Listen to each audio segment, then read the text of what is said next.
কেমন আছো? আশা করি ভালো আছো।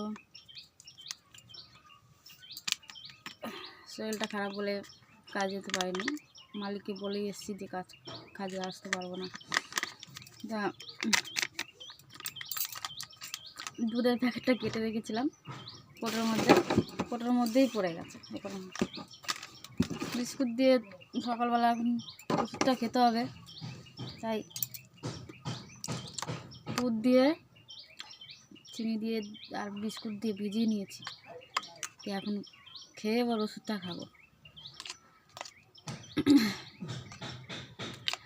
কথা কি বলো তো, সময় যখন খারাপ হয় না, তখন সব দিক দিয়ে হয়। সময়টা এমনই পরিস্থিতি, নিজেকে সামলাবো না মা বাবার কিছু হলে মা বাবাকে দেখবো। তোমরা হয়তো ভাববে মা বাবা নিয়ে কেন কথা বলি। মা বাবা নিয়ে এই জন্যই বলি, মা বাবাকে দেখার মতন কেউ নেই।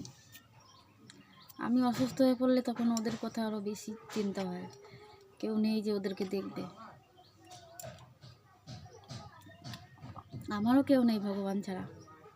মা বাবার যেরকম কেউ নেই, আমারও সেরকম কেউ নেই। আমার দেখো, আমি প্রচুর অসুস্থ হয়ে পড়েছি, জ্বরে পুরো জ্বরটা কমছেই না, এমন বিষাক্ত জ্বরে আমাকে ধরেছে। তারপরে মা বাবারও, মা কালকে সেই ডাক্তার ফাক্তার এসে স্যালাইন ফ্যালাইন দিয়েছে। মারও অনেক দূর বাপের বাড়ি, যে একটু তাড়াতাড়ি করে যেয়ে দেখে আসবো সেটা হবে না।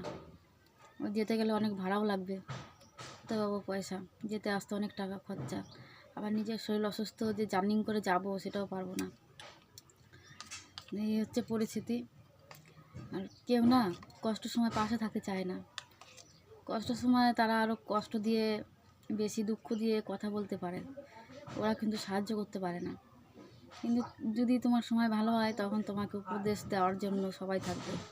এটাই হচ্ছে কথা।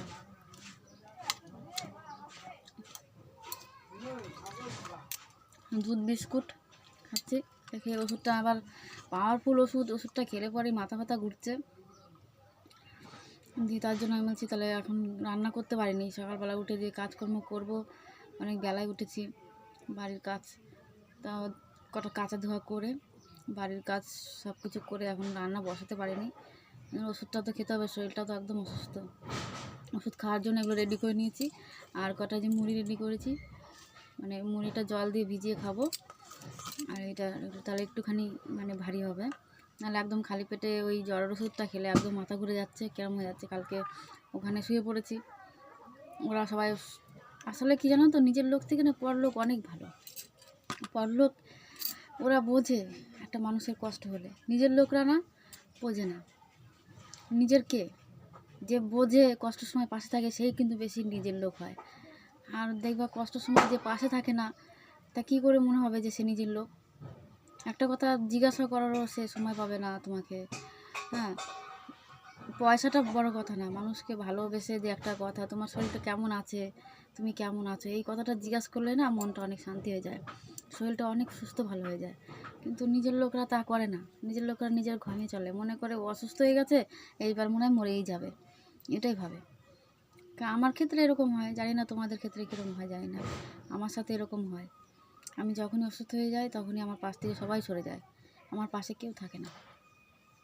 আর আমি তখন কার ভরসা নেব? মা বাবার আশীর্বাদ আর এই ভগবানের আশীর্বাদ। ভগবানকে ডাকি, যদি মারার হাওয়া মেরে দিয়ে দাও, যাতে আমি কষ্ট না পাই। যদি বাঁচার হয় বাঁচিয়ে রাখো, এইভাবে কষ্ট দিও না। না আছে টাকা পয়সা, না আছে কিছু, এই গতরটাই আছে আমার সম্বল। আর এই গতরটাকে যদি এইভাবে তুমি কষ্ট দাও, তাহলে আমি কী নিয়ে বাঁচবো, কী নিয়ে কী করব? দুটো পয়সা কাজ না করলে হবে না। তাহলে এটাই ছিল কথা। একজন কমেন্টে এক ভাই আমাকে জিজ্ঞাসা করে, দিদি ভাই তোমার কী কষ্ট, কী হয়েছে? আমার অনেক দিন ধরেই অসুস্থ হয়ে ভুগছি, কষ্ট পাচ্ছি, কিন্তু কি করব? তাছাড়া তো আমি কাকে বলবো? কেউ যে নেই যে কাকে বলবো, এমনই পরিস্থিতি। আর বলে যাদেরকে বলবো তারা বিশ্বাস করে না শরীর খারাপের কথা, তা কাকে বলবো? এক ভগবানকে আর তোমাদেরকেই বলি, তোমাদের ছাড়া আর আমার কেউ নেই। তোমরা হয়তো একটু কষ্ট হলেও আমার বুঝতে পারবে। আর তোমরা সুস্থ থাকো, ভালো থেকো, তোমরা আমার মতন এত টেনশন করবে না। আর সবাই ভালো থেকো, নিজের যত্ন নিও। টাটা, দেখা হচ্ছে পরবর্তী ভিডিও।